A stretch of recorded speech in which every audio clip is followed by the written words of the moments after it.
In this video, I'm gonna be showing you how to find hidden apps on your iPhone.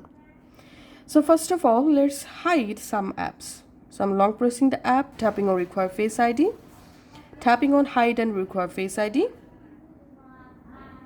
And we have to verify your Face ID or passcode, and then the app will be hide.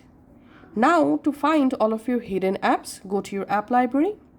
Once you are in your app library, scroll down all the way to the bottom, and here just tap on hidden and verify your Face ID or passcode, and then all of your hidden apps will be visible. Now from here you can easily go ahead and use any hidden app, and to unhide any app, just long press the app, tap on don't require Face ID, and once you successfully verified your Face ID, the app will be unhide. Here we can see.